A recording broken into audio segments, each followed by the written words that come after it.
You have to learn how to date yourself. You cannot always pick up the phone and talk to your girlfriends when something's going wrong. You can't always be looking for someone to go to the mall, to the movies with you. Sometimes you got to spend some time by yourself. Because that is the only way that you're going to get to know yourself. How are you ever going to get somebody to love your likes and dislikes if you don't even know what they are? Funny story.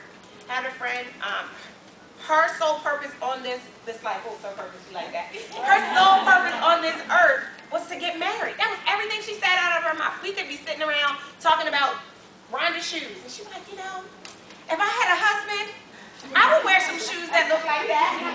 And then we could be talking about what we're going to make for dinner. She'd be like, you know, when I get a husband, I'm going to make, everything she said was about a husband. But when she would look at herself in the mirror, she didn't love herself. And I would say to her, and you know, I always have to pray for temperance because, again, like I said before, I don't have tact all the time. And I'm the one who asked that question that makes you want to smack me. Because I was like, okay, I have a question. You keep talking about your husband this and your husband that. What is he, when he marries you, what is he going to get? What kind of wife is he going to have? And she was like, well, I keep myself looking real nice, and I have a job, and I like to have fun, and I said, you know what, if I was a man, I wouldn't want you. There's no substance to you. But you know why? It's because she didn't spend time. She didn't know who she was. She didn't love herself. That's the only way. I love that saying, I can do bad all by myself.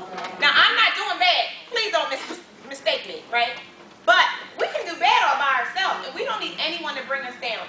Something amazing that I learned, and because we're talking about Valentine's Day and relationships, I feel compelled to share it with you guys. When God made man, he said, you know, it's not good that man would be alone, so I'm going to make a woman for him. So, you know, put him to sleep, took the rib, yada, yada, here comes Eve. When Adam named Eve, he called her woman at first. God gave Eve the name Eve, not Adam.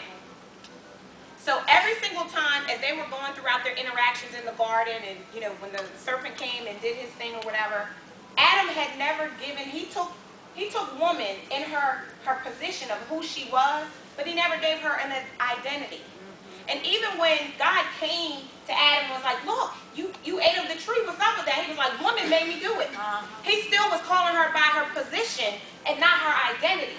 So you have got to learn how to go out and find your own identity. The two become one, but you have to be something already. And you both need to be rulers of a thing because humans were created to have dominion over the earth. If you're not ruling something and he's not ruling something, it's going to be a big hot mess. And you can't rule it if you don't love yourself. It all stems from love. Love is patience. Love is kind. Love is not jealous. Love is being able to look at the lady sitting next to you and appreciate that which about her shines for you. Because that's what love is.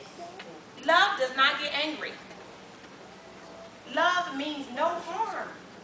That's what love is all about. And if you can't honestly look at yourself and look in situations with yourself and come out of it feeling that way, feeling that peace, feeling confident, being able to hold your head up high no matter what is happening, then I don't believe that you love yourself enough.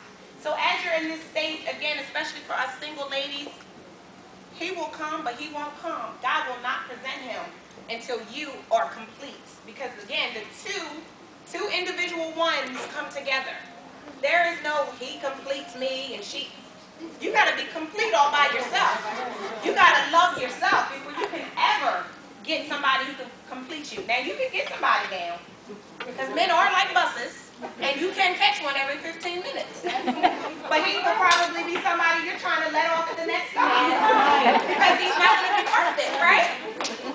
And I don't know about you, but I've had the opportunity, I've been there and done that and gotten the t-shirt, as I say, of all the times and all the men who wanted to be a part of my life. Because oftentimes, people can see the potential that resides in you. Even when you can't, they can see it. And depending upon the caliber of their character, they will either use it for your good or they'll use it to take advantage of you. And if you want to prevent yourself from being taken advantage of, what do you have to do?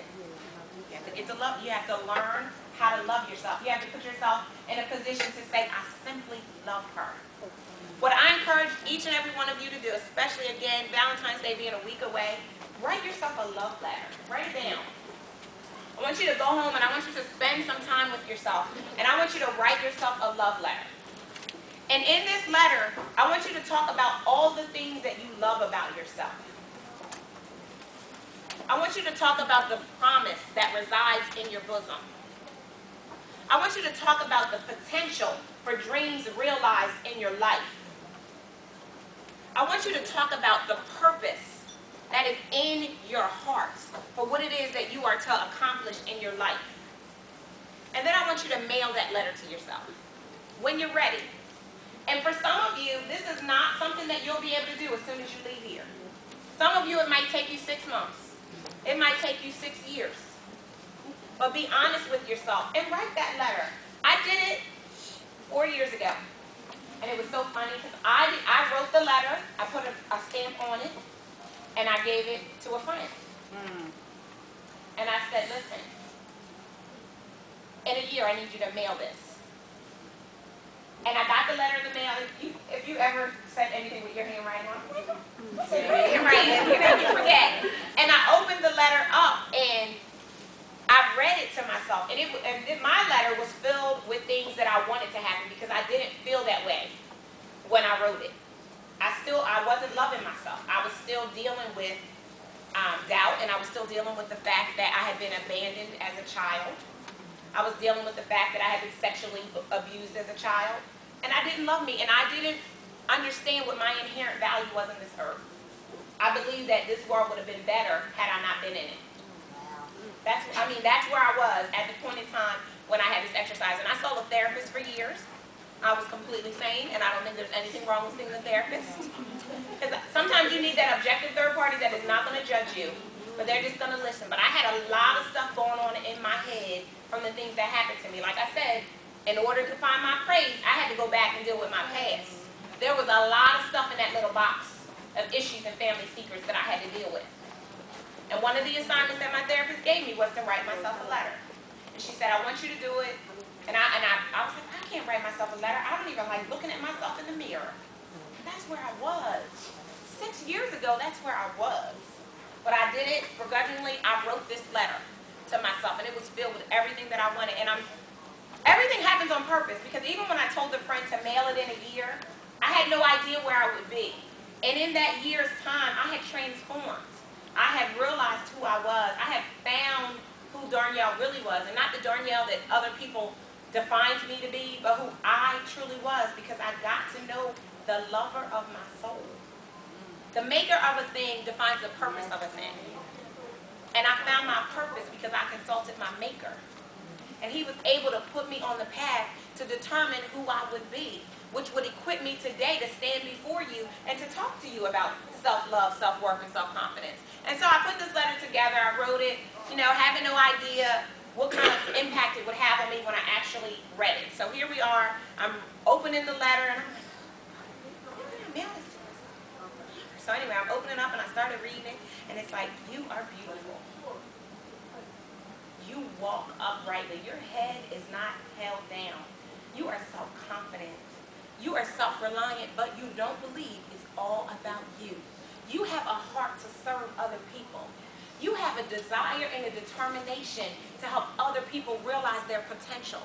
All of this was in the letter. I had no idea that even as I was foreshadowing my existence, that it would be true a year later. It was the most amazing and the most magical thing I had ever experienced in my life up until that point.